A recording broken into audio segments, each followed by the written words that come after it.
सर्वे मंगल मांगले शिवे सर्वार्थ साधिके शरणे त्र्यंबके गौरी नारायणी नमस्तुते। जय माँ बीजा सेन। आप सभी को पता है कि भक्ति का जो नशा है वो सर्वोपरि नशा है। वहाँ की इस संसार में फैले विकार रूपी जो नशे हैं वो बहुत बहुत प्रकार के हैं, जिनके हमें नाम भी पता नहीं है। बस कुछ नाम पता है तो हम आप सभी को बता देते हैं। जैसे कि बहुत सारे लोग दारू का नशा करते हैं, गांजे का नशा करते हैं। तो इसी प्रकार से और भी अन्य अन्य प्रकार के नशे होते हैं। जैसा कि हम आप सभी को बता चुके कि हमें नशों के विषय में ज़्यादा कुछ पता नहीं है।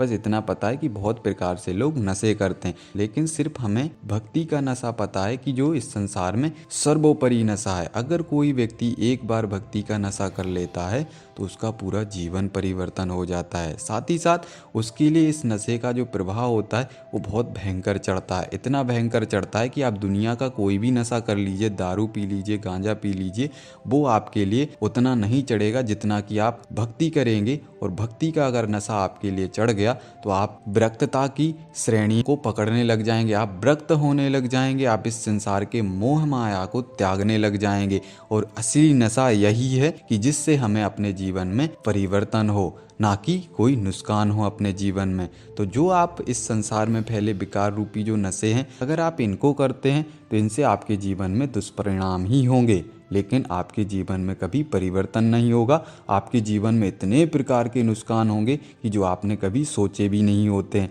आपका पूरा जीवन बर्बाद होता जाता है, आपके परिवार का जीवन बर्बाद होता जाता है, आपके बच्चों का जीवन बर्बाद होता जाता है, और आपका जो जीवन होता है वो नश्वर हो जाता है। और अंत समय में आप इस संसार को त्याग कर चले जाते हैं। और आपने जो इस जीवन में जिस कार्य के लिए आए थे, जो परमात्मा ने आपके लिए इस संसार में जन्म दिया था कि आप इस संसार में जाकर इस कार्य को करना, वो सारी चीज़ें आप इस संसार में पहले विकार रूपी जो नशे हैं उनको करने के बाद सब कुछ भूल जाते हैं। और आप ऐसे आदी हो जाते हैं उन नशों के जिनसे आप पूरे जीवन भर कभी बाहर नहीं निकल पाते। इसीलिए इस संसार में जो पहले विकार रूपी नशे हैं, जो लोग भी इन नशों को करते हैं उन सभी से विनती है कि आप सभी इन नशों को कृपा करके त्याग दीजिए। ये आपके पूरे जीवन को बर्बाद करके रख देंगे, लेकिन आपके जीवन में थोड़ा सा भी परिवर्तन नहीं लाएंगे। साथ ही साथ आपके पूरे जीवन को, पूरे खानदान को, पूरे परिवार को बर्बाद करके रख देंगे। तो कृपा करके आप सभी को अगर नशा करना है तो आप सभी से हाथ जोड़ के विनती है कि आप सभी किसी भी शक्ति का, किसी भी देवीय शक्ति का, किसी भी ईश्वर के नाम का जप करना शुरू कर दीजिए, किसी भी ईश्वर की भक्ति करना शुरू कर दीजिए। निरंतर सच्चे मन से आप 11 दिन 21 दिन भक्ति करके देखिए, अवश्य आपके जीवन में परिवर्तन होगा। साथ ही साथ आप स्वयं से उस नशे को त्यागने लग जाएंगे, स्वयं से आप उस नशे से दूर होने लग जाएंगे। जिन भी नशों के आप आदी हैं वो सारे नशे आप स्वयं से त्यागने लग जाएंगे, छोड़ने लग जाएंगे। और ईश्वर का नशा आपकी पूरी बॉडी में ऐसा फैलेगा कि बॉडी आपकी नाचने लगेगी, झूमने लगेगी, आपका मन नाचने लगेगा, आपकी आत्मा नाचने लगेगी, और आपका मस्तिष्क बिल्कुल अवचेतन अवस्था में चला गया है वो चेतन अवस्था में आने लग जाएगा। साथ ही साथ आपकी जो सोचने समझने की क्षमता है वो भी बढ़ने लग जाएगी, और आप सभी प्रकार के विकारों से बाहर आने लग जाएंगे। तो आप सभी से विनम्र निवेदन है कि आप सभी कृपा करके इन नशों से बाहर आइए। इस संसार का जो सर्वोपरि नशा है भक्ति का नशा, उसको आप सभी करिए। और बाकी जो जितने प्रकार के जो नशे इस संसार में फैले हैं सिर्फ ये विकार हैं, और ये विकार एक बार किसी व्यक्ति को लग जाते हैं तो इनको छोड़ पाना पूरे जीवन में उस व्यक्ति को बहुत मुश्किल होता है। और वो व्यक्ति पूरे जीवन में उस विकार रूपी नशे को कभी नहीं छोड़ पाता है, और अंत समय पर उस विकार रूपी नशे में ही आदी रहकर इस संसार को त्याग कर चला जाता है। तो हमारी आप सभी से बारंबार फिर से यही विनती है कि आप सभी अगर कोई नशा करना चाहते हैं तो भक्ति का ही नशा करें। हमें पता है कि ये नशा इतना आसान नहीं है, क्योंकि ये नशा अगर कोई व्यक्ति एक बार करता है तो ये बहुत भयंकर तरीके से चढ़ता है, और पूरा जीवन उस व्यक्ति के ऊपर से उतरता नहीं है। क्योंकि आप इस संसार में फैले जो विकार रूपी नशे, इनको आप अगर करोगे तो शाम को करोगे, सुबह तक उतर जाएगा। लेकिन भक्ति का नशा एक ऐसा नशा है जो एक बार चढ़ता है तो पूरी उम्र नहीं उतरता है। आप तो मर जाएंगे लेकिन आपका नशा नहीं उतरेगा।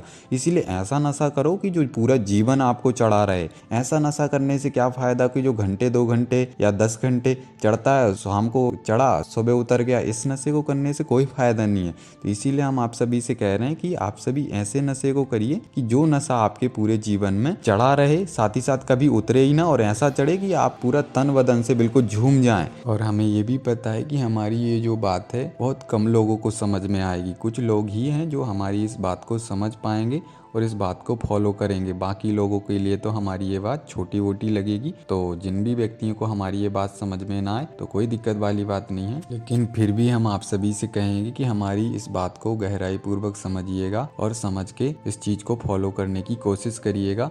जो लोग इस चीज़ों के आदी हैं, अवश्य आपके जीवन में आपको बहुत सारा परिवर्तन देखने को मिलेगा। और हम मानते हैं कि अगर कोई विकार अगर आपके जीवन में एक बार लग जाता है, चाहे वो विकार नशे का हो, तो उसे छोड़ पाना इतना आसान नहीं होता है। लेकिन अगर आप कोशिश करेंगे तो अवश्य उस चीज़ से आप छुटकारा पा सकते हैं, क्योंकि जब आप ईश्वर भक्ति करते हैं तो आपको स्वयं को उस चीज़ को त्यागना नहीं पड़ता, छोड़ना नहीं पड़ता, अपितु आपके अंदर स्वयं से वो चीज़ें एक्टिवेट होने लग जाती हैं। जैसे ही आप ईश्वर की भक्ति करते हैं तो वैसे ही स्वतः ही आपके अंदर ऐसी ऐसी स्थितियां एक्टिवेट होने लग जाती हैं कि वो स्वयं से आपकी वो चीज़ से आपको दूर कर देती हैं। जिस तरीके से अच्छे व्यक्ति के पास बुरा व्यक्ति पहुंच जाता है तो वो अच्छा व्यक्ति उठकर स्वयं से चला जाता है, या फिर अच्छा जो व्यक्ति होता है वो बुरे व्यक्ति के पास बैठना बिल्कुल भी पसंद नहीं करता है। तो इसी प्रकार से जो नशे रूपी जो विकार होते हैं, वहाँ पर जब अच्छाई का जन्म होता है, जहाँ पर ईश्वर की भक्ति के नशे का जन्म होता है, वहाँ पर जो विकार रूपी नशे होते हैं वहाँ पर वो रुकना पसंद नहीं करते, वो स्वतः ही उस व्यक्ति के शरीर को छोड़कर दूर हो जाते हैं। तो इसीलिए हमने आप सभी से बोला है कि आप भक्ति का नशा करिए, अवश्य आप सभी प्रकार के नशों को त्याग कर दूर हो जाएंगे और वो नशे आपसे स्वतः ही दूर होने लग जाएंगे। तो आप सभी के लिए